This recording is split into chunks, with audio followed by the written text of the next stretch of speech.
Okay, we're back to chapter 4, section 6, and this has kind of an unusual title. It's called Variables on Both Sides, and what it's talking about is solving equations in which the variable appears on both sides of the equation.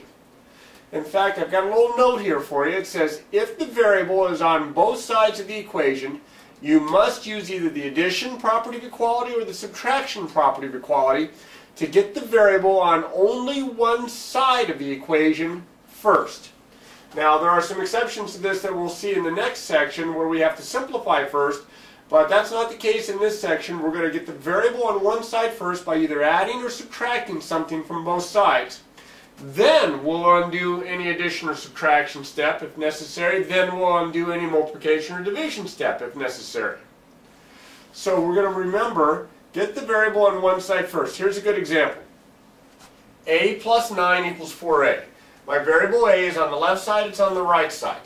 Now in this particular example, the variable is on both sides, but the left side is the only side that has an extra term that's being added, a constant that's being added. If you look at the example I'm going to do next, you'll see the variable's on both sides, but there's an extra term either added or subtracted from the variable on both sides. Here it's just on the left side. Well, that's my tip-off when that happens, and it doesn't happen very often, but when that happens, is I'm going to get the variable on the right side only. I'm going to get rid of this variable a that's on the side with the extra term.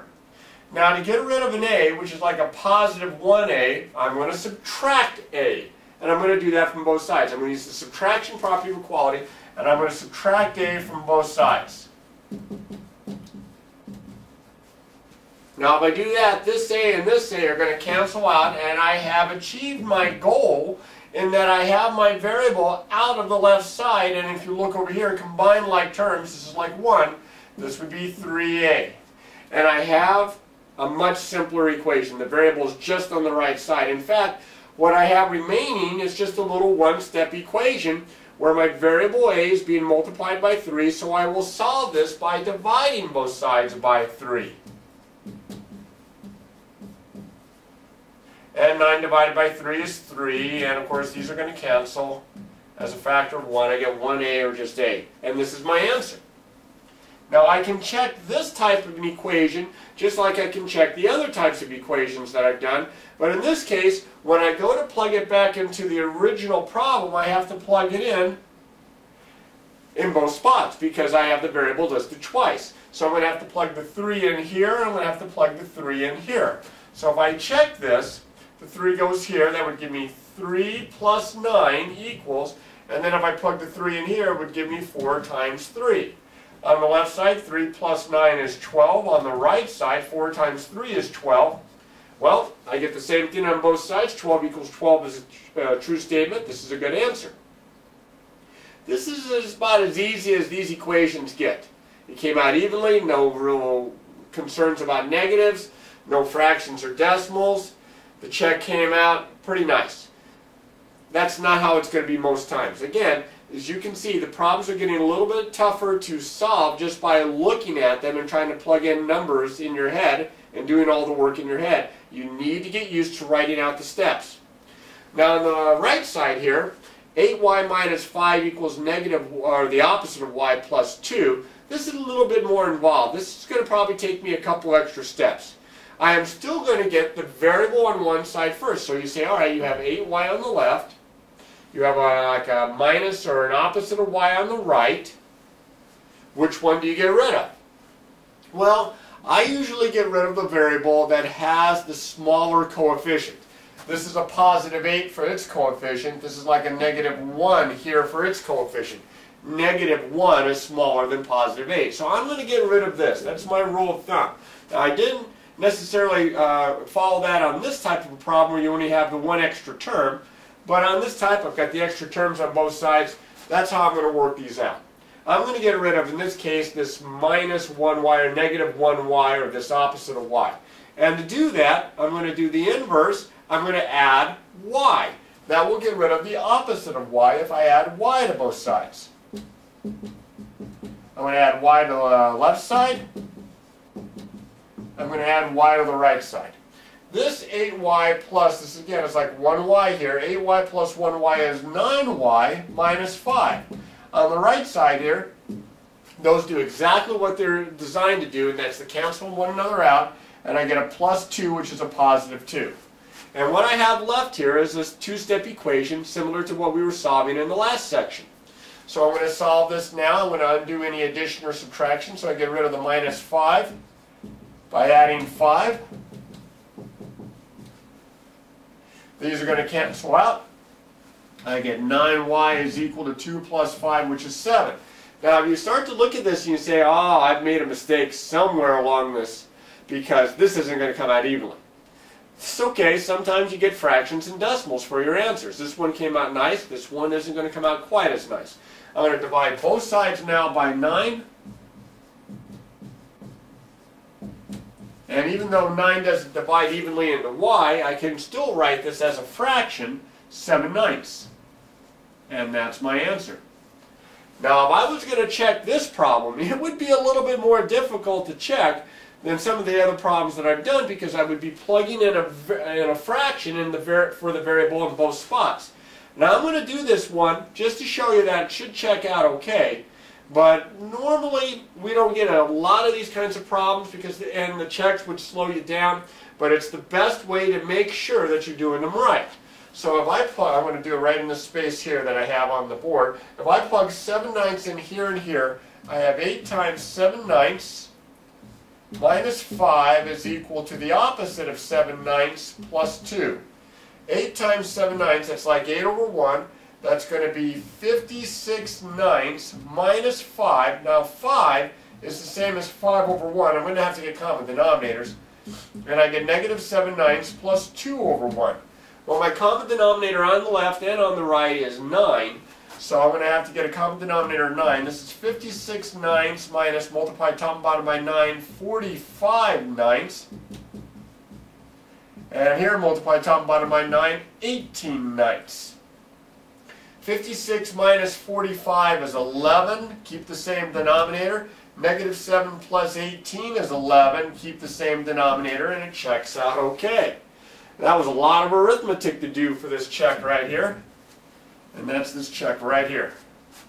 So we have to be careful when you get these fractions. Now we're going to do some more examples, but I need some space, so give me just a second. Alright, this next example is negative 3y plus 11 is equal to 5y minus 5. My variable is on both sides of the equation. Again, I have to get the variable on one side only, and again, also notice that both sides of the equations have extra constant terms. So it's not like the very first example. I've got to try to get the variable on one side only. My game plan is to get rid of the variable with the smaller coefficient. Negative 3 is smaller than a positive 5. So I'm going to get rid of the negative 3y by adding positive 3y to both sides.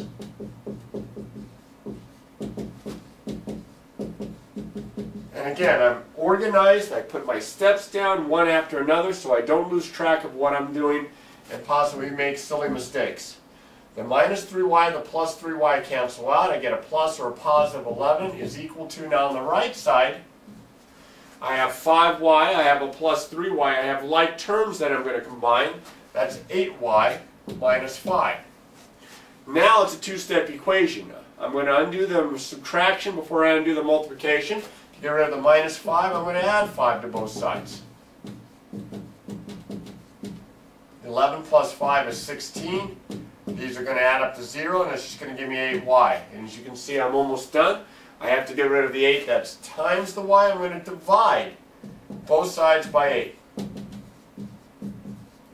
And I didn't leave myself much space, but fortunately this came out evenly. No fractions or decimals. Nice whole number, y equals 2. Now speaking of fractions, the next example's got fractions in the equation. But this is a lot like the very first example I did in this lesson, in that the variable's on both sides, but only the right side here has an extra term, has a constant term. So when that happened on the first example, I got rid of the variable that was on the side that had the extra term. So that's what I'm going to do. I'm going to get rid of the 1/3 n. To get rid of a positive 1/3 n, you have to be careful now, we've got fractions. I'm going to subtract 1/3 n from both sides. Now 2/3 n minus 1/3 n, those are like terms, and of course 2/3 minus 1/3 is 1/3. Those cancel nicely, and I have a minus 2 in the middle, that's negative 2. Excuse me. Now I'm going to go ahead and I'm going to solve for n by getting rid of the 1/3 that's times n. Now it's been a while since I've done an example for you where I had a fraction times my variable, but if you remember when we covered this earlier in the chapter, I multiplied both sides by the reciprocal of that fraction, and that's what I'm going to do here. The reciprocal of 1/3 is 3, so I'm going to multiply 1/3 n by 3 on the left side and the negative 2 by 3 on the right side. And I get n is equal to 3 times negative 2 is negative 6, and there's my answer. Now this one I threw a decimal in. It's not quite as tricky as the fractions, but we can still deal with it. The variables on both sides, there are extra terms on both sides. I either have to get rid of the 5x on the left or the 3x on the right. The 3's got the smaller coefficient. So I'll get rid of a positive 3x by subtracting 3x from both sides.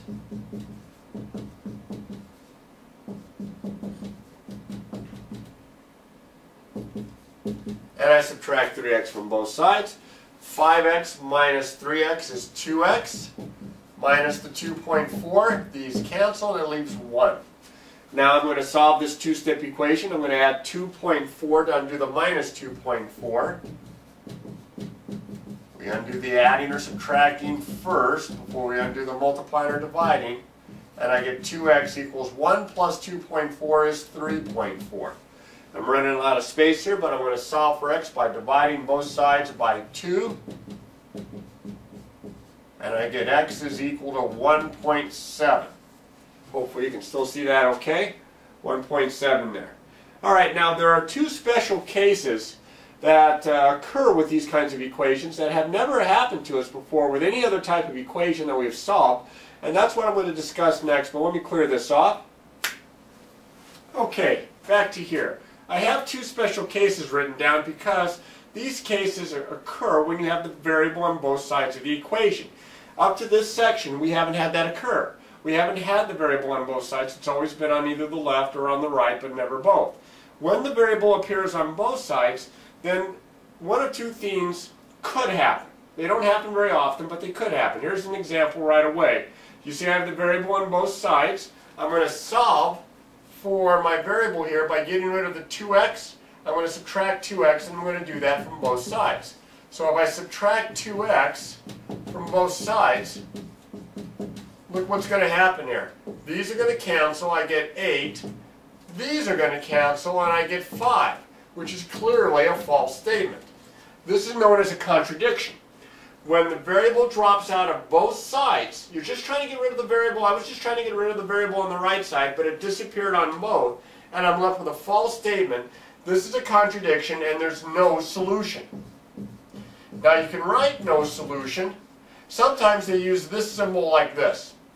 This is called the empty set symbol, and what it represents is that your solution set is empty. It doesn't have a solution.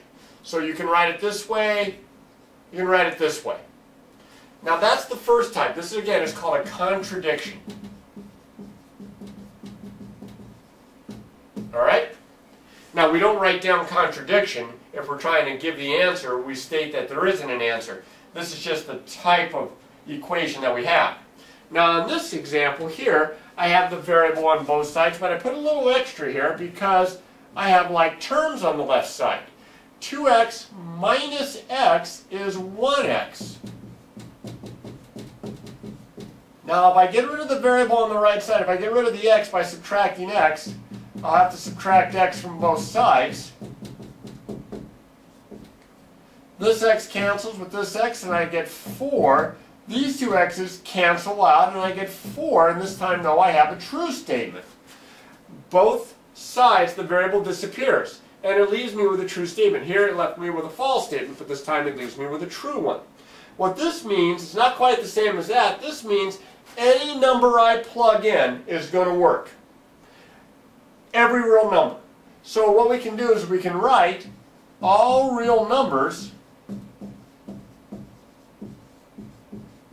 to to say that every real number is a solution to this. Now, in Algebra 2, you may write this more like the old-fashioned set builder notation that says the set of all x, x is my variable, such that, a bar like that means such that, and then you write down x is an element. I know that looks like a weird letter E, but it means is an element of the set of real numbers.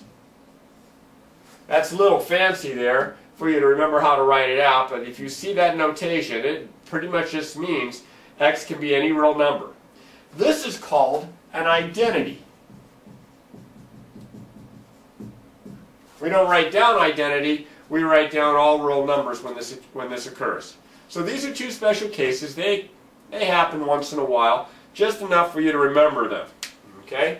And with these problems, because of the extra steps, it's going to take a little bit more time, but you still need to practice, practice, practice.